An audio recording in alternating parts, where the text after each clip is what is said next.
नमस्कार, मैं हूं पूजा सिंह और आप देख रहे हैं आर्यन टीवी। चलिए रुक करते हैं आज की कुछ खास खबरों की ओर।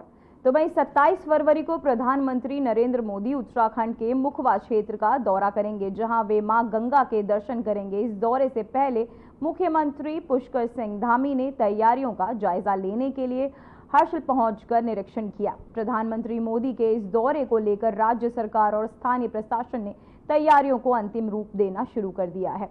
तो वहीं मुखवा में शीतकालीन पर्यटन को बढ़ावा देने के उद्देश्य से इस दौरे को विशेष रूप से महत्वपूर्ण माना जा रहा है। प्रधानमंत्री मोदी के दौरे के दौरान भारत चीन सीमा पर बसे लोगों को गंगोत्री यमुनोत्री धाम के विकास के लिए भी बड़ी घोषणाएं की जा सकती हैं। इसके अलावा मुखवा में स्थानीय उत्पादों और परंपराओं से संबंधित एक प्रदर्शनी का आयोजन भी किया जा सकता है, ताकि यहाँ की सांस्कृतिक धरोहर को प्रदर्शित किया जा सके।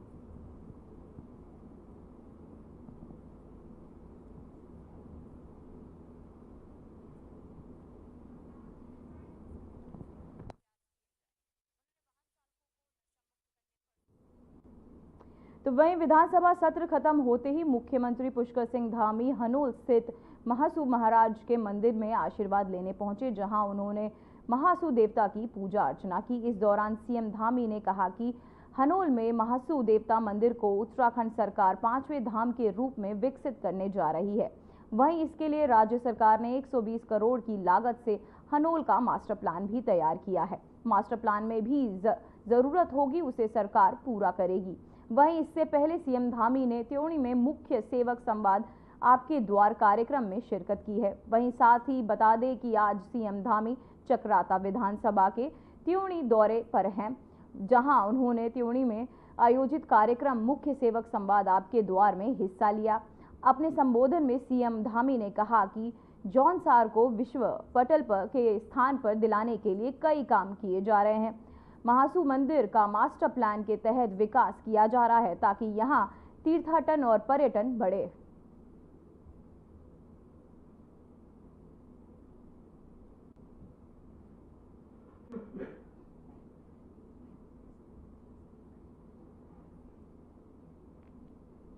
तो वहीं सीएम पुष्कर धामी 2 दिवसीय जौनसार बाबर दौरे पर रहे। सीएम ने हनोल में सुबह भ्रमण किया। इस दौरान सीएम धामी ने स्थानीय लोगों से मुलाकात कर सरकार के तहत चलाई गई विभिन्न योजनाओं का फीडबैक लिया। इस दौरान स्कूल जा रही छात्राओं से मिलकर एग्जाम्स के लिए शुभकामनाएं दी। साथ ही इस अवसर पर अधिकारियों के साथ महासू देवता मंदिर क्षेत्र के पूर्ण विकास के मास्टर प्लान पर विस्तार से चर्चा भी की और साथ ही आपको बताते चले कि कार्यों में तेजी लाने के निर्देश भी उन्होंने दिए हैं।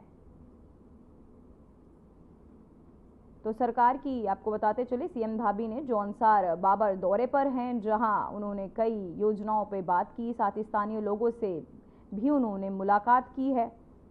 सरकार की योजनाओं पर उन्होंने फीडबैक लिया।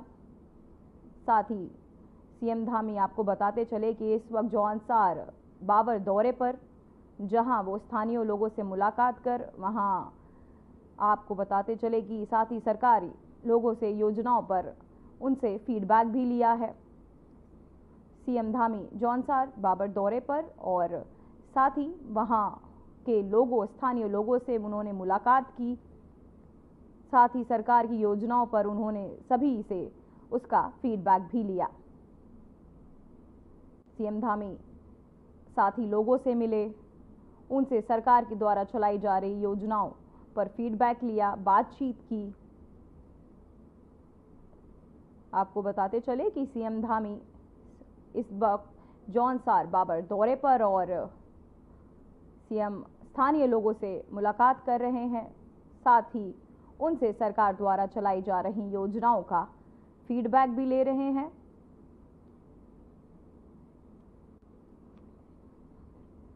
सीएम धामी का जौनसार दौरा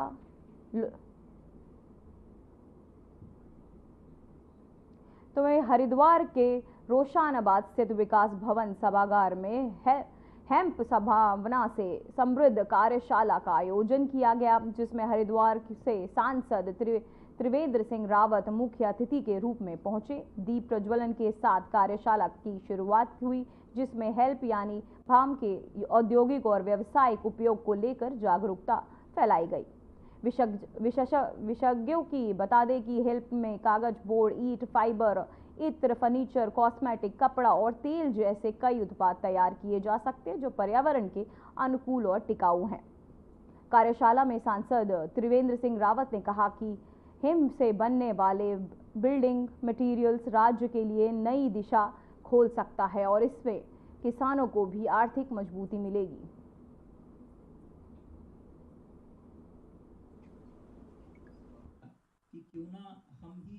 को लेकर ये कार्यशाला थी और गौरव दीक्षित जी और उनकी जो बिजनेस पार्टनर भी कहने लापेंड जी, उन दोनों ने संयुक्त रूप से इस पे काम शुरू किया है। हमें भी यहाँ आकर बहुत सारी नई जानकारी हेम्प के बारे में होती है। नहीं तो जो आम समाज के अंदर जो एक धारणा है भांग को, हेम्प को लेकर, वो इसके बिल्कुल विपरीत है।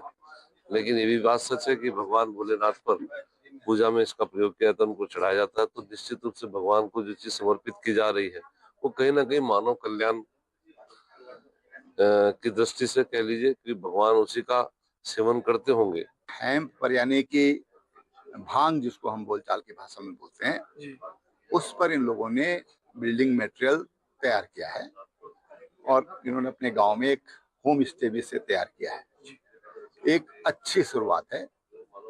भांग जो है सब जानते हैं कि शिव को सब बहुत प्रिय थी, शिव को बहुत प्रिय है। अभी भी हम लोग शिवरात्रि पर या अनेक मौकों पर शिव जी को भांग की पत्तियां चढ़ाते हैं। भगवान शिव को जो भी हम अर्पित करते हैं वो सब मेडिसिनल है। और जो कार्यशाला यहाँ पर आयोजित की गई है, इससे जागरूकता लोगों में आएगी।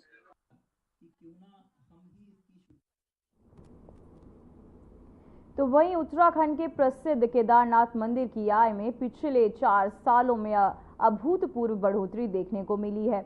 2020-21 में दान, चढ़ावे और विभिन्न सेवाओं से होने वाली आय 22.4 करोड़ रुपए थी, जो कि 2023-24 में बढ़कर 52.9 करोड़ रुपए तक पहुंच गई है। इस बढ़ोतरी को 2.3 गुना बताया जा रहा है, जो दर्शाता है कि मंदिर के प्रति श्रद्धा और विश्वास में लगातार वृद्धि हो रही है। हालांकि कोविड-19 महामारी और उससे जुड़े प्रतिबंधों के कारण 2021-22 में मंदिर की आय घटकर 16.92 करोड़ रुपए रह गई थी। फिर भी जैसे जैसे स्थिति सामान्य हुई और श्रद्धालुओं की संख्या में बढ़ोतरी हुई और मंदिर की आय में भी एक जबरदस्त उछाल आया है।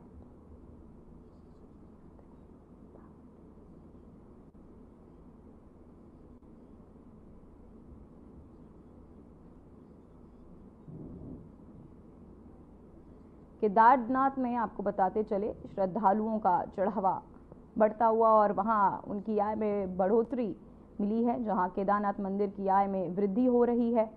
आपको बताते चले कि श्रद्धालुओं की संख्या बढ़ रही और 4 सालों में आय में हुई दुगनी। तो आपको बताते चले 4 सालों में केदारनाथ में हुए चढ़ावे की आय दुगनी हो चुकी है। केदारनाथ में श्रद्धालुओं की संख्या लगातार बढ़ती जा रही है। श्रद्धालु जगह जगह से केदारनाथ पहुंच रहे हैं और अपनी आस्था बाबा केदारनाथ की ओर दिखा रहे हैं और बढ़ चढ़कर श्रद्धालु केदारनाथ पहुंच रहे हैं। साथ ही आपको बताते चले, इस वजह से केदारनाथ में श्रद्धालुओं का लगातार आवागमन लगा हुआ है और 4 सालों में आय दुगनी बताई जा रही है। जो चढ़ावे की संख्या है वो 4 सालों में अब उसमें वृद्धि देखी जा रही है। केदारनाथ में श्रद्धालुओं की संख्या बढ़ी, जिससे वहां के चढ़ावे में दोगुनी हो चुकी है और श्रद्धालु मंदिर में की आय में वृद्धि, वहीं केदारनाथ के मंदिर में आपको बताया कि आय में वृद्धि हो चुकी है, जहां केदारनाथ में श्रद्धालुओं की संख्या भी बढ़ी। तो वहीं कैबिनेट मंत्री सुबोध उनियाल ने 30 लाख रुपए तक की लागत के विकासशील कार्यों को स्वीकृति दी। तपोवन क्षेत्र में आपको बताते चले कि लाखों की लागत से लक्ष्मण झूला में गौ घाट और आस्था पथ पे शिलान्यास किया। इस विकास कार्य में अंतर्गत सच्चा धाम घाट पर 300 मीटर का आस्था पथ और श्रद्धालुओं को स्नान करने के लिए पटाखा घाट और कपड़े बदलने के लिए चेंजिंग रूम का निर्माण किया जाएगा। विकास कार्यों के शिलान्यास के लिए कार्यक्रम का आयोजन किया गया, जिसमें कैबिनेट मंत्री सुबोध उनियाल, नगर पंचायत अध्यक्ष विनीत भिष्ट मुख्य अतिथि के रूप में शामिल हुए। दोनों अतिथियों ने शिलान्यास के बाद जनता को संबोधित किया। उन्होंने कहा कि क्षेत्रों के विकास के लिए जो भी कार्य संभव होंगे वे किए जाएंगे।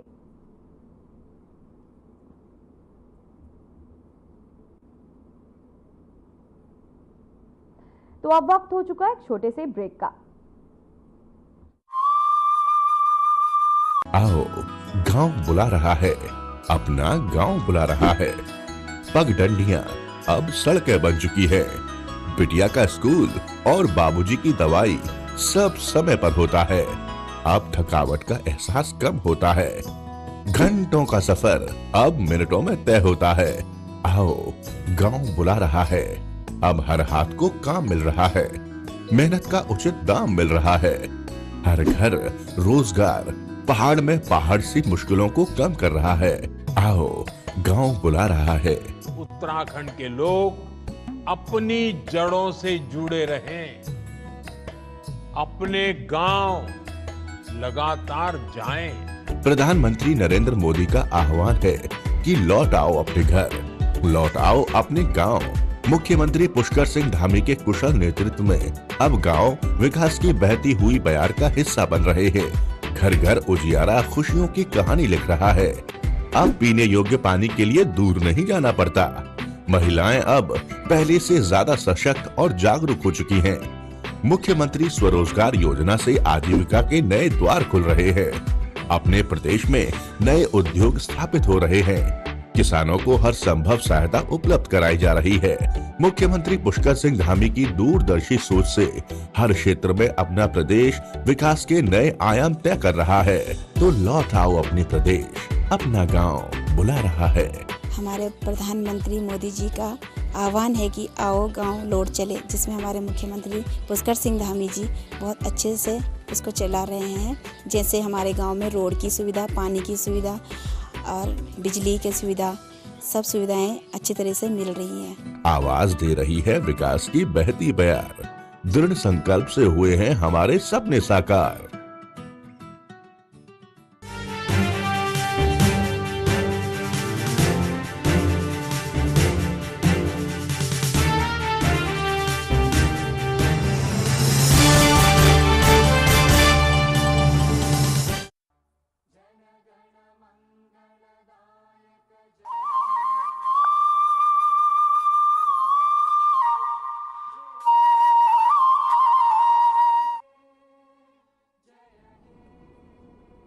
ब्रेक के बाद खबरों में एक बार फिर से आपका स्वागत है। तो वहीं कैंसर से जूझ रहे आईपीएस ऑफिसर केवल खुराना का निधन हो गया।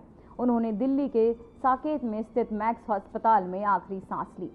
आईपीएस अधिकारी केवल खुराना का अंतिम संस्कार हरिद्वार में किया गया। मुख्यमंत्री पुष्कर सिंह धामी ने उन्हें श्रद्धांजलि अर्पित की। वे 2004 बैच के आईपीएस अधिकारी थे। बता दें कि उन्हें तेज तरार अफसरों में से एक माना जाता था। सीनियर आईपीएस केवल खुराना के निधन से पुलिस के साथ प्रदेश को बड़ी क्षति हुई है। वह हरिद्वार और देहरादून के भी एसएसपी रह चुके थे। उन्होंने देहरादून की ट्रैफिक व्यवस्था में काफी सुधार किया। इसके अलावा अपराध नियंत्रण में भी उनकी विशेष भूमिका रही।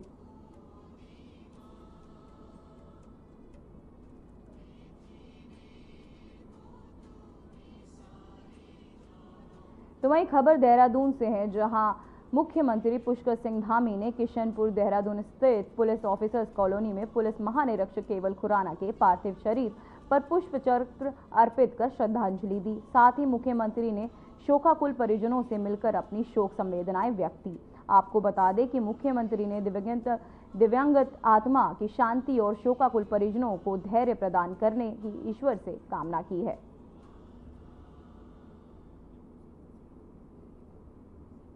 तो वहीं आपको बताते चले कि शोकाकुल परिजनों से मिले पुष्कर सिंह धामी और दिवंगत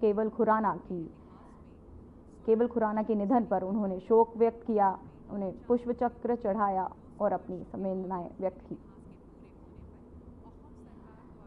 बीजेपी की वरिष्ठ नेत्री रशिम चौधरी 8 मार्च को अंतर्राष्ट्रीय महिला दिवस के अवसर पर एक भव्य सम्मान समारोह का आयोजन करने जा रही हैं। जिसकी तैयारियां जोरों शोरों से शुरू हो गई हैं। रश्मि चौधरी ने बताया कि इस समारोह में समाज के विभिन्न क्षेत्रों से उत्कृष्ट कार्य करने वाली 150 महिलाओं को सम्मानित किया जाएगा। उन्होंने कहा कि ये कार्यक्रम महिलाओं के योगदान को पहचानने और उन्हें प्रोत्साहित करने के उद्देश्य से आयोजित किया जा रहा है।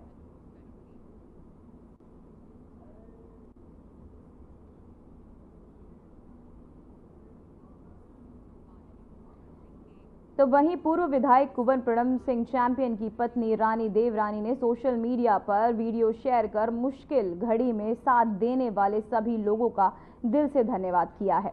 बता दें कि वो अपने बेटे राजकुमार दिव्य प्रताप सिंह के साथ बाबा फकीर दास आश्रम पहुंची, जहां उन्होंने सतगुरु बाबा फकीर दास के तपोभूमि ऐतिहासिक पावन ग्राम मिर्गपुर स्थित सिद्ध स्थल कुटी पर माथा टेका। इस दौरान रानी देवरानी ने कहा कि गुर्जर समाज और 36 बिरादरी ने कठिन समय में साथ दिया, उसके लिए मैं तहे दिल से आभार व्यक्त करती हूं।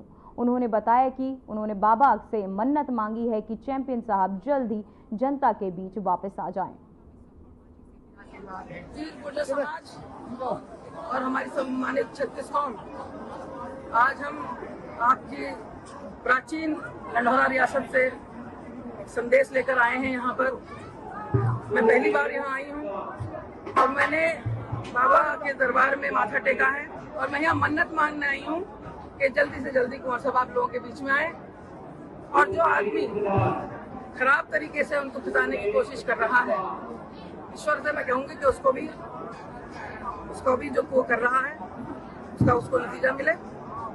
दूसरी चीज ये है कि जिस तरीके से आप लोगों ने हमारा साथ दिया, मैं हृदय से आभारी हूँ और मैं सारी जिंदगी इस बात को भूल नहीं पाऊंगी। जिस तरीके से आप जब मैं अकेली थी तो आप सब लोग मेरे पास आके खड़े हुए, प्रशासन को आपने चुकाया अपने सामने।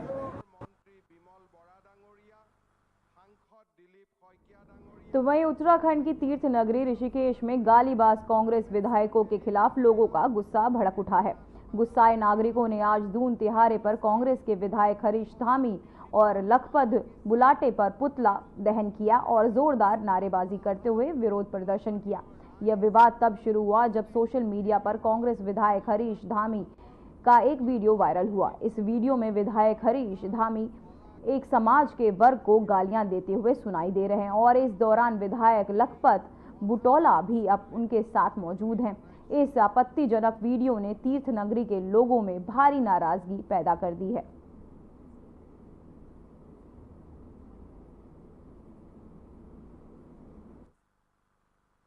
हमने आज यहाँ पर देहरादून तिराहे पर ऋषिकेश में पुतला दहन करा है और बिल्कुल जैसे विरोध प्रदर्शन करते हैं वैसे करा है। हमने पुतला जलाया, पुतला दहन करा और अपना विरोध दर्ज करा। ना हमने पुतले को गाली दी, ना हमने पुतले में जूते मारे, ना हमने पुतले की शव यात्रा निकाली।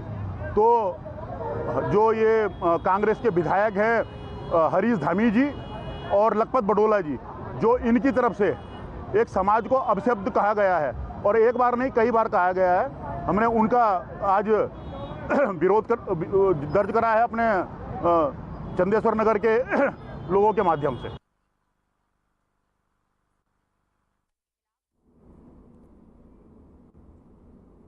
अब वक्त हो चुका है छोटे से ब्रेक का।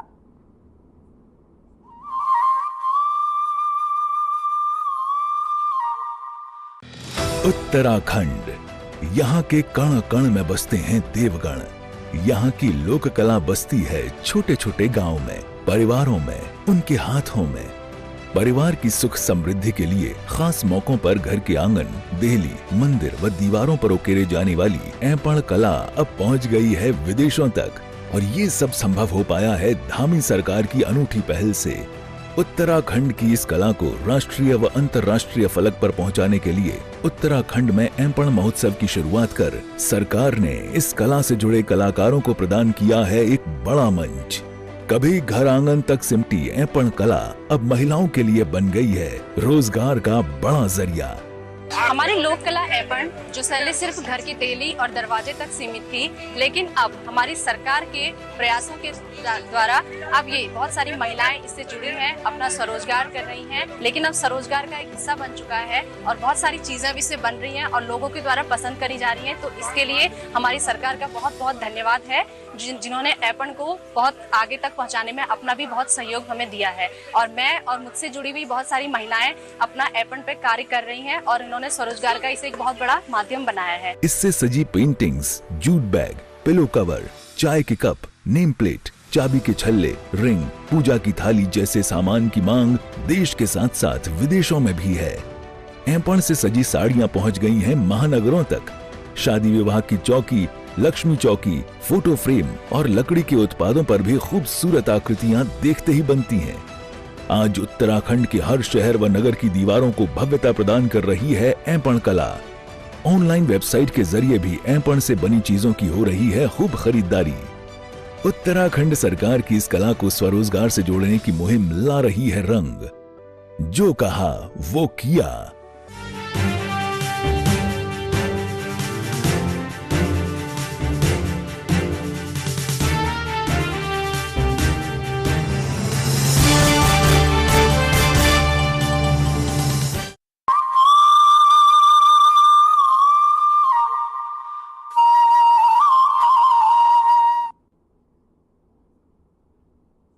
ब्रेक के बाद एक बार फिर से खबरों में आपका स्वागत है। तो वहीं हल्द्वानी में दस्तावेज लेखकों द्वारा हड़ताल शुरू की गई है। दस्तावेज लेखकों का कहना है कि रजिस्ट्री सहित यूसीसी के अन्य प्रक्रियाएं ऑनलाइन होने के चलते निबंध कार्यालय में उनके तहत संपादित किए जाने वाले कार्यों में दिक्कतें आनी शुरू हो गई हैं। उनका कहना है कि ये सब कार्यवाही मैनुअल होनी चाहिए, जिससे कि उनकी भी रोजी रोटी चल सके। हालांकि अधिकारियों का कहना है कि प्रक्रियाओं के ऑनलाइन होने से किसी को कोई दिक्कत नहीं आएगी, क्योंकि ऑनलाइन करने के लिए भी दस्तावेज बनाए जाने आवश्यक होते हैं।